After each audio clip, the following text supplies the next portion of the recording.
3 weeks ago, off the coast of Norway, every whale vanished. Not just a few, all of them. Within hours, they fled into the open Atlantic in a panic.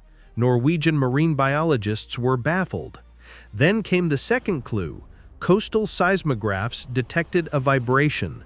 Deep, constant, mechanical. Something massive was moving underwater, something nature could not create. NATO surveillance went on quiet alert. A Russian submarine had departed from Murmansk. But not just any submarine. The longest submarine in the world. 184 meters of pure steel. And in its belly, 6 torpedoes that are not normal torpedoes.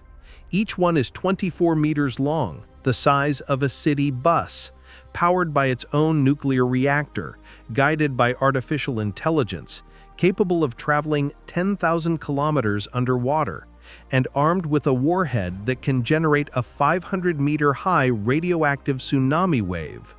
This isn't science fiction.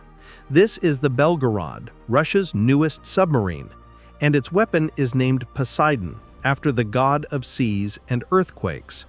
A weapon that doesn't bomb coastal cities. It drowns them in a wave of irradiated water that makes all life impossible for centuries. London, New York, Los Angeles, Hamburg, every coastal city on Earth is suddenly within reach of a weapon for which there is no defense. Today, we unveil Russia's ultimate retaliatory weapon, a system so apocalyptic that even hardened military analysts call it a doomsday weapon. We will show you how a torpedo with its own nuclear reactor works, why NATO has no answer, and why this single weapon changes naval warfare forever. Because when your enemy can erase your cities with artificial tsunamis, what's left of traditional war? Act 1. The Belgorod, the world's largest submarine. The K-329 Belgorod is not a normal submarine. At 184 meters, it is the longest submarine ever built, longer than 2 Airbus A380s. 30,000 tons of displacement when submerged. To put that in perspective, Germany's Type 212 submarines, 1,800 tons. The Belgorod is 17 times heavier. But size alone doesn't make a superweapon. What makes the Belgorod special is its mission. Officially, it's a research submarine for deep-sea projects. The reality? It is the first dedicated carrier for the Poseidon torpedoes, Russia's answer to American missile defense. Because while the U.S. invests billions in systems to intercept ballistic missiles from the sky, Poseidon comes from below, from the sea, unseen, unstoppable. The design is based on the Oscar II class, but was lengthened by 30 meters. This extra space houses 6 Poseidon torpedoes in special launch tubes, each 2 meters in diameter, 4 times larger than normal torpedo tubes. But why so large? The answer is coming, and it will shock you. The submarine can operate at depths of over 500 meters, deeper than most submarines can go. At this depth, it's virtually undetectable. Sonar barely functions. Satellites can't see that deep. It operates in a zone where it is practically invulnerable. But that's just the beginning. In the next section, I'll show you why even American admirals admit we have no answer to this. Act 2. The Poseidon, the autonomous nuclear torpedo. Status 6, Canyon, Poseidon, different names for the same weapon. Officially, 2M39 Poseidon. Unofficially, the craziest weapon ever built. 24 meters long, 2 meters in diameter, 100 tons. This is not a torpedo. This is an unmanned nuclear submarine in torpedo form. Normal torpedoes use batteries and run out of fuel after a few kilometers. Poseidon has its own miniaturized nuclear reactor. This gives it practically unlimited range, 10,000 kilometers.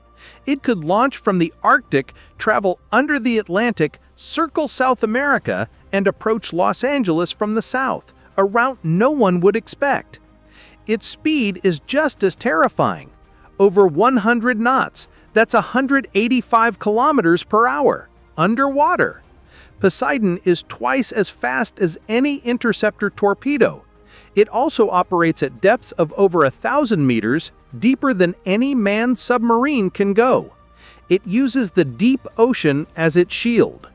Okay, so far we've talked about the carrier system, but what you're about to hear now is the reason Western governments want to keep this information secret.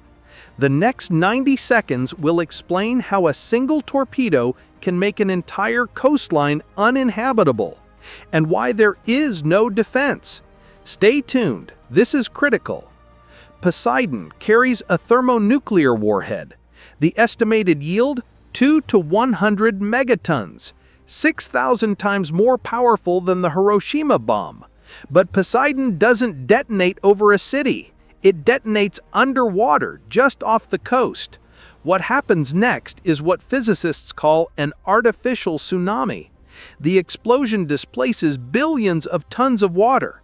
A 500-meter-high wave races toward the shore. But it's not just water, it's radioactively contaminated water.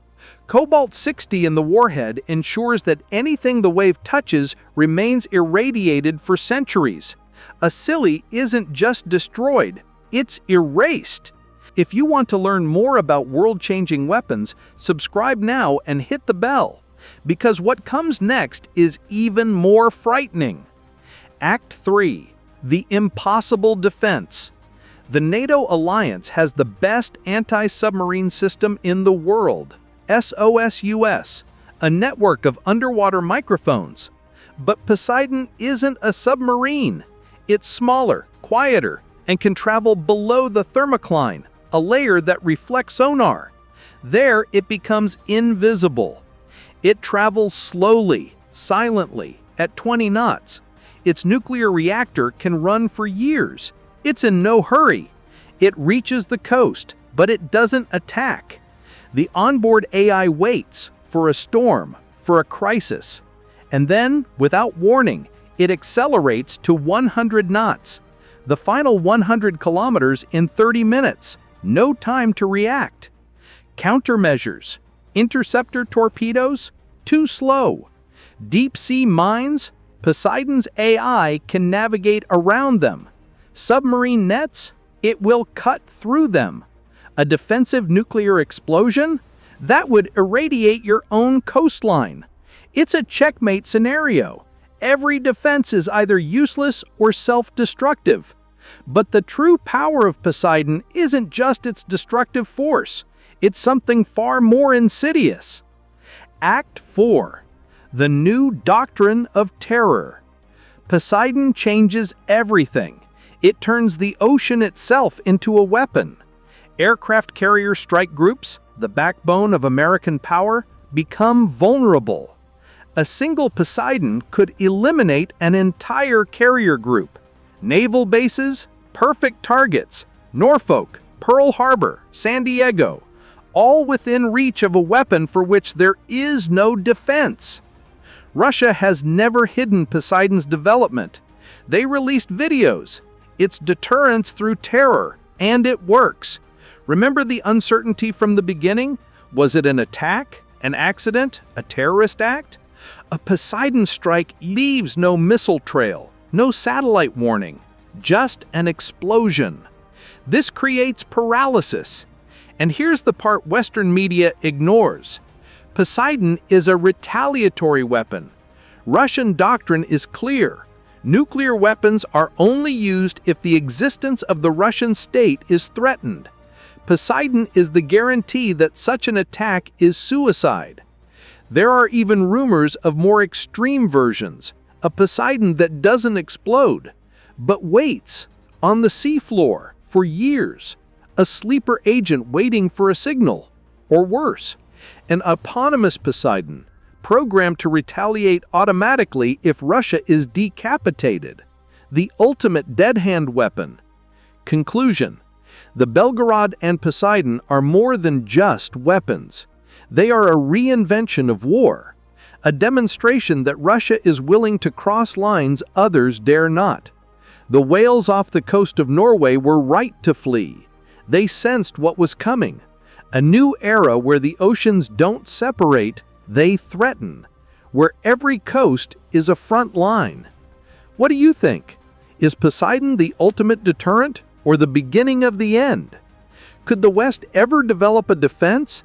And how does this weapon change the global balance of power? Leave your thoughts in the comments.